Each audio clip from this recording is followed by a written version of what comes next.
आत्मीय भाइयों एवं बहनों, भारतीय विद्याओं के नव जागरण की बेला, पुस्तक क्रांति की करवट, पृष्ठ 100 आपको पढ़कर सुनाते हैं परम पूज्य की भविष्यवाणियाँ।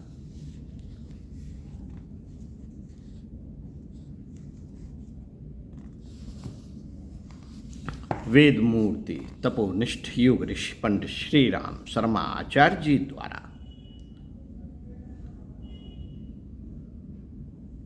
भारतीय विद्याओं का पुनर्जीवन, समय की अनिवार्य आवश्यकता।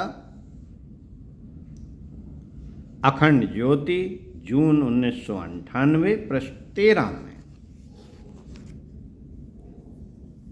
दिया गया संदेश। आइए सुनते हैं। इसी संदर्भ में विषय भारतीय विद्याओं के नव जागरण की बेला। भारतीय विद्याओं का पुनर्जीवन ही हमारे राष्ट्रीय और मानवीय माहौल को बदल सकता है।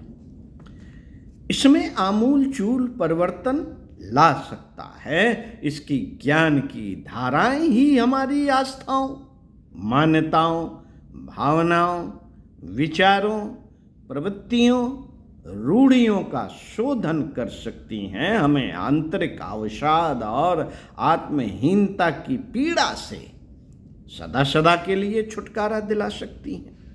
और इसकी वैज्ञानिक धाराएं आर्त क्रंदन करते मानवीय जीवन के लिए अमृत कलश है। इसी संदर्भ में विषयांतर्गत डॉक्टर प्रणव पांड्या जी द्वारा अपने अनुभवों को, गुरुदेव की विचारणाओं को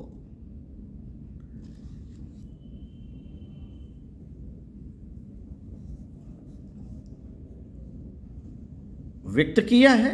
आइए सुनते हैं। मित्रों, भारतीय विद्याओं में ऐसा सब कुछ है जो आज के मानवीय जीवन का कायाकल्प कर सकता है। जूलिया आर्थर बैरोज ने यह कहते हुए अपनी मित्र मर्लिन एडिंगटन की ओर देखा। ये दोनों ही कुछ दिनों के लिए भारतीय प्रवास पर आई थीं। जूलिया ने चिकित्सा विज्ञान के क्षेत्र में कई महत्वपूर्ण प्रयोग करके पिछले ही दिनों काफी ख्याति अर्जित की थी। मर्लिन का विषय था भौतिक विज्ञान। विज्ञान की दो अलग अलग धाराओं की शोधकर्ता होते हुए भी इन दोनों की एक अभिरुचि समान थी। इस अभिरुचि को वे कहती थीं इंडोलॉजी या भारतीय विद्याएं। यही समान अभिरुचि उनके बीच मित्रता का सेतु बनी थी। इसी वजह से इनके अनेकों भारतीय मित्र भी बन गए थे। इनमें से आश्वलायन, महिम्न, अंकिता एवं वंदिता इस समय भी इनके साथ थे। पिछले दिनों अपने इन मित्रों के साथ वे भारत देश का भ्रमण कर रही थी। यह भ्रमण उनके लिए सामान्य भ्रमण न होकर अध्ययन यात्रा थी। उनके साथ यात्रा कर रहे उनके भारतीय मित्रों का समूह अपनी अपनी विद्या में पारदर्शी एवं गहन ज्ञान का धनी था। आश्वलायन युवा होने पर भी भारतीय दर्शन की कई धाराओं के प्रौढ़ मनीषी थे। महिम्न का संबंध समाजशास्त्र से था। अंकिता मनोविज्ञान की छात्रा थी। वंदिता के ज्ञान का संबंध संस्कृत से था और वेदों में उसका ज्ञान गहन था। अथर्ववेद में तो जैसे उसने प्रवीणता हासिल कर रखी थी। वेदों के अलावा पुराण और भारतीय इतिहास के विभिन्न कालों का ब्यौरा उसे हमेशा कंठस्थ रहते थे। भारतीय एवं पश्चिमी मित्रों की यह मंडली भारत के अनेक स्थानों का भ्रमण करते हुए इस समय पांडिचेरी में थी। यह सुबह का समय था। ये सभी समुद्र किनारे बैठे हुए परस्पर चर्चा कर रहे थे। जूलिया का कहना था कि 21वीं सदी का पहला दशक समाप्त होते होते भारतीय विद्याओं के प्रति विद्यार्थियों, शोधकर्ताओं, आचार्यों एवं विशिष्ट विद्वानों की रुचि बहुत तेजी से बढ़ी है।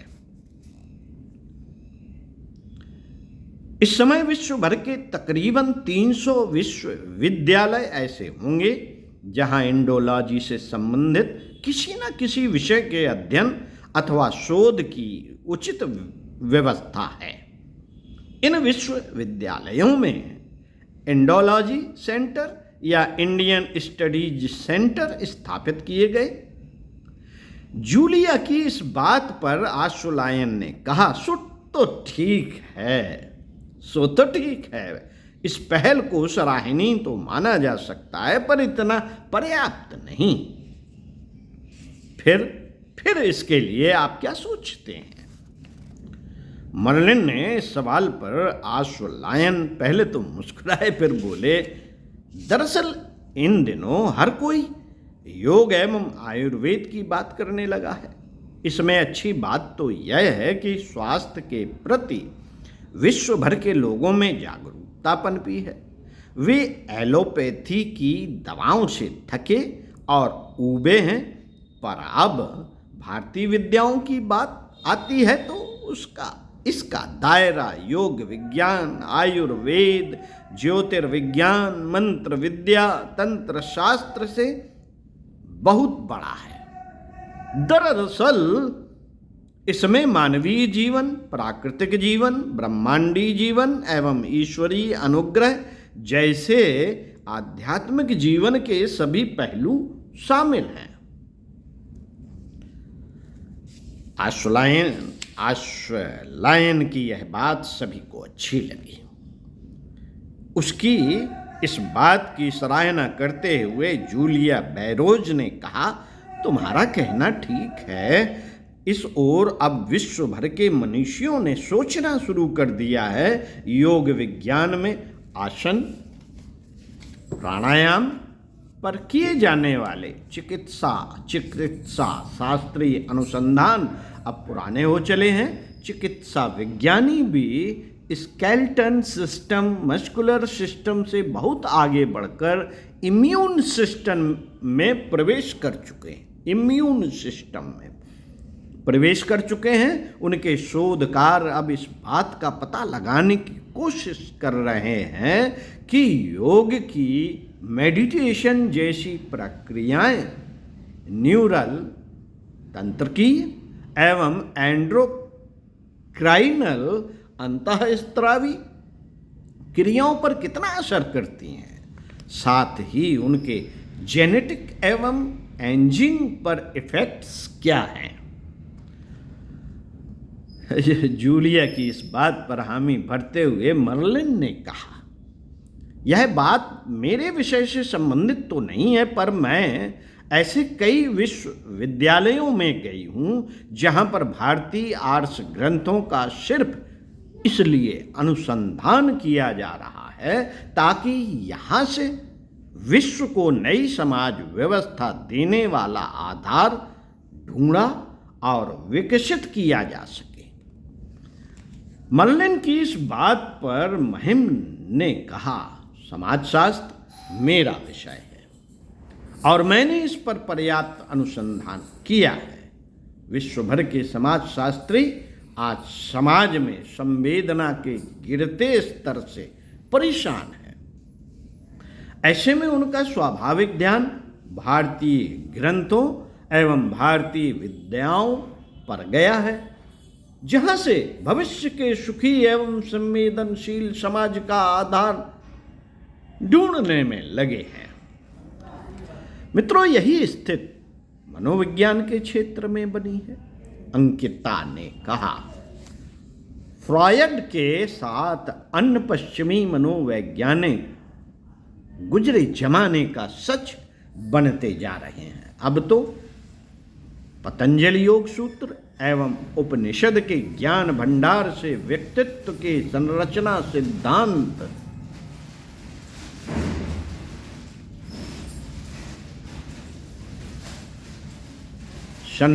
सिद्धांत खोजने एवं मनोचिकित्सा की नई विधियां विकसित करने की तैयारियां जोर शोर से हो रही हैं। आंकड़े कहते हैं कि पश्चिमी देशों के 20 से अधिक विश्वविद्यालयों में 2000 से अधिक छात्र एवं आचार्य मिलकर यह कार्य कर रहे हैं। प्रार्थना एवं ध्यान की मनोचिकित्सा की प्रभावी तकनीक के भी मानने की बात अब सभी को स्वीकार हो चुकी है। अंकिता की इस बात पर आशुलायन ने कहा, यदि ऐसा है तो लोग भारतीय विद्याओं के बारे में सही दिशा में सोच रहे हैं। न केवल दिशा में सोच रहे हैं बल्कि बड़ी संख्या में सोच रहे हैं। महिम ने यह बात कहते हुए एक नया सच उजागर किया। उन्होंने कहा, अभी कल ही मैंने एक शोध पत्र पढ़ा, international relations and global sentiments. इसमें आज के दौर के अंतर्राष्ट्रीय संबंधों के विभिन्न पहलुओं पर विचार किया गया है। इसमें इस सच को पुरजोर तरीके से उठाया गया है कि सभ्यता के आदिकाल से भारत एकमात्र ऐसा देश रहा है जिसने अनेकों बार विदेशी आक्रमण सहन करके भी अन्य देशों पर आक्रमण नहीं किए। इसके बावजूद उसके दुनिया के अधिकांश देशों के साथ मजबूत सांस्कृतिक, राजनैतिक एवं व्यापारिक संबंध रहे। साथ ही भारत का अपना प्रशासनिक, आर्थिक एवं सामाजिक ढांचा मजबूत रहा। साथियों, इस ऐतिहासिक सत्य के आधार को भी विश्व के मनीषी भारतीय चिंतन, दर्शन एवं भारत के ज्ञान विज्ञान में खोज रहे हैं। महिम के द्वारा दी गई यह जानकारी सभी को सुखद एवं आशाजनक लगी। अब तक सूर्य की किरणों की प्रखरता बढ़ने लगी थी। जूलिया ने अपनी आंखें ऊपर उठाईं और मुस्कुराते हुए बोली, आकाश में तेज होती जा रही सूर्य की चमक की तरह भारतीय विद्याओं पर आधारित वैचारिक आध्यात्मिक क्रांति की चमक भी तेज होती जा रही है। ओम शांति।